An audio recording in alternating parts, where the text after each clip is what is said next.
Salam sejahtera. Isu kali ini sangat menarik karena akan mendedahkan siapa Zahid Hamidi dan apa kaitannya dengan PRU 15. Saya share video ini supaya semua orang tahu pendedahan luar biasa Zahid dan PRU 15. Saudara penonton sekalian, intipati pada artikel dan ulasan ini sudah dijelaskan pada awal tajuknya. Tetapi ini bukan ulasan tentang keputusan Mahkamah Tinggi Shah Alam yang membebaskan Zahid Hamidi daripada 40 pertuduhan kes rasuah dan melepaskan Zahid Hamidi daripada tuduhan rasuah tersebut yang melibatkan kes sistem visa luar negara. Lantas, artikel ini bukan mengenai ramalan pelbagai pihak bahwa PRU 15 akan diadakan segera berikutan keputusan mahkamah yang dibuat pada Jumaat yang lepas, yakni 23 September yang lepas. Ada penganalisis politik berpendapat, dengan mengambil kira keputusan Mahkamah Tinggi Shah Alam, Zahid selaku Presiden UMNO layak jadi poster boy UMNO BN apabila PRU diadakan dalam masa yang terdekat ini. Diulangi pada kadar segera, maksudnya menggantikan Perdana Menteri Ismail Sabri Yaakob, personality yang sebelum ini dipersetujui UMNO untuk diangkat sebagai poster boy. Saudara para penonton sekalian, ada pihak percaya Zahid akan jadi Perdana Menteri jika UMNO BN menang PRU 15 dan kembali berkuasa memerintah negara.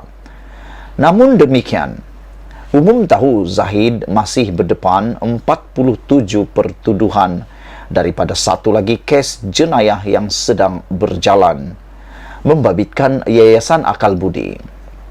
Pandangan serta spekulasi itu semua tidak juga diulas pada artikel ini atau ulasan kali ini. Kalau semua yang panas-panas serta menggeliurkan tidak mahu diulas, jadi apa sebenarnya yang saya mahu saya katakan melalui ulasan kali ini? Ikuti terus supaya Anda tahunya. Jawabannya mudah saja.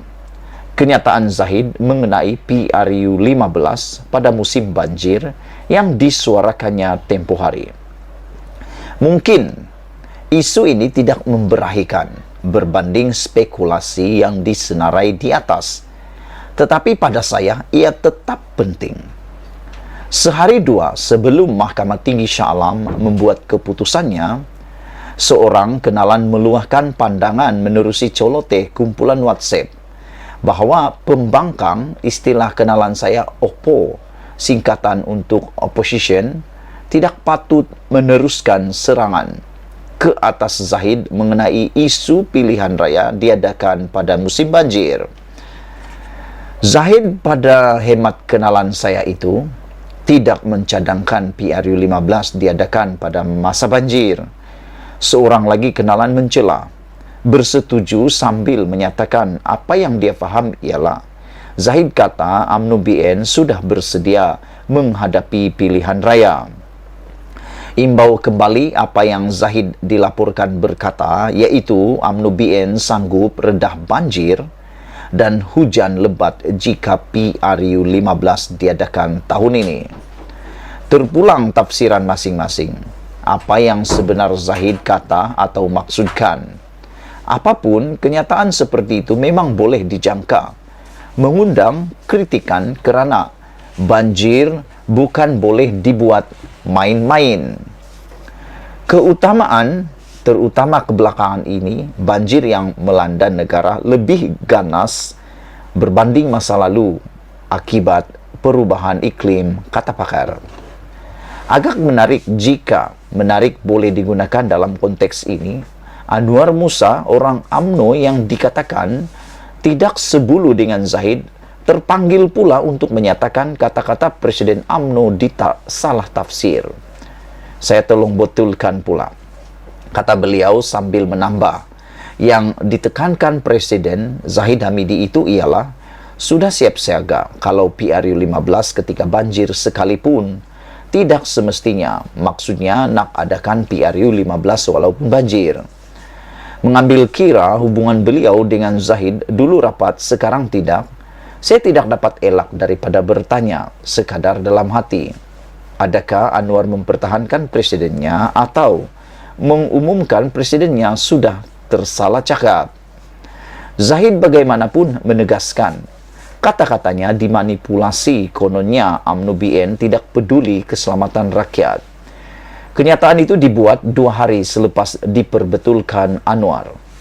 Manakala Setiausaha Agung UMNO Ahmad Maslan pula hanya tampil 3 hari kemudian untuk meminta semua pihak berhenti melabelkan UMNO kejam, susulan cadangan mengadakan PRU hujung tahun ini. Menurut beliau, seperti dilapor FMT, UMNO sebelum ini sudah merujuk agensi berkaitan mengenai keadaan cuaca terutama sepanjang Disember, sama ada sesuai diadakan PRU atau sebaliknya.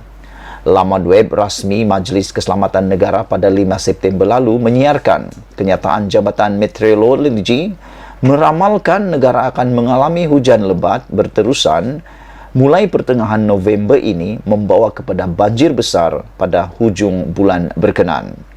Kata Met Malaysia, monsun timur laut yang aktif pada tempoh itu mengundang risiko berlaku hujan lebat berterusan dan peratusan banjir berskala besar adalah tinggi. Kata Ketua Pengarah Met Malaysia Muhammad Halme Abdullah, fenomena La Nina yang masih berterusan dijangka sehingga awal tahun depan menyebabkan peningkatan taburan hujan. Berdasarkan apa yang dikatakan Ahmad Zahid bahawa partinya sudah merujuk ke agensi berkenan, bolehkah disimpulkan UMNO sudah dimaklumkan akan ramalan Met Malaysia yang dikeluarkan 5 September lalu, atau agensi berkenan yang dirujuk UMNO bukan Met Malaysia? Apapun, menurut laporan media, Jemaah Menteri Ismail Sabri Yaakob memberi perhatian teliti terhadap cuaca ketika membincangkan soal pilihan raya. Ini sememangnya dijangka, malah langkah wajar. Dalam pada itu, pelbagai pihak daripada pembangkang, NGO hingga rakyat yang pernah menjadi mangsa banjir menghuraikan mengapa PRU 15 tidak boleh diadakan pada waktu banjir. Tidak perlu saya ulangi kebimbangan yang diluahkan. Zahid pula dipetik media bertanya, pembangkang sama ada mereka benar-benar takut banjir atau takut berdepan pengundi. Respon pembangkang pula, Zahid dan partinya mahu pilihan raya diadakan pada musim banjir supaya peratusan orang keluar mengundi rendah, kata mereka akan menguntungkan UMNO BN. Itu soal politik, tetapi ramai yang bertegas, sekarang bukan masa berpolitik, tetapi bersedia menangani banjir. Membawa saya kepada hantaran Facebook oleh Lim Hong Siong, pengarah saudara.org, sebuah pusat penyelidikan sosial budaya dan agama. Bunyinya begini, mengadakan pilihan raya ketika banjir mampu menarik pelancong asing. Mereka datang untuk melihat bagaimana pengundi Malaysia keluar dengan sampan berbaris dalam air paras yang menutup lutut dan kemudian berenang untuk memasukkan kertas undi yang dipangkah ke dalam peti undi. Adegan ini harus direkam dan dicatat dalam sejarah pendemokrasian tamadun dunia. Hebat, haibat. Haibat, haibat, haibat. Pastinya mendapat reaksi pembaca. Antaranya, boleh adakan pusat mengundi terapung yang boleh pergi rumah ke rumah. Pengundi tak payah keluar rumah. Duduk dalam rumah saja dapat mengundi. Terbaca juga satu rencana yang ditulis oleh individu bernama Lim Chi Wei yang menggelar dirinya anak jati Kedah.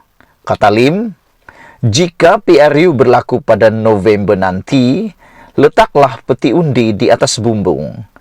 Catatan kedua-dua Lim sinis dan tajam. Rasanya kita semua faham mengapa ia dicoret. Sekian dulu untuk kali ini. Jangan lupa tinggalkan komen Anda tentang isu yang amat menarik ini.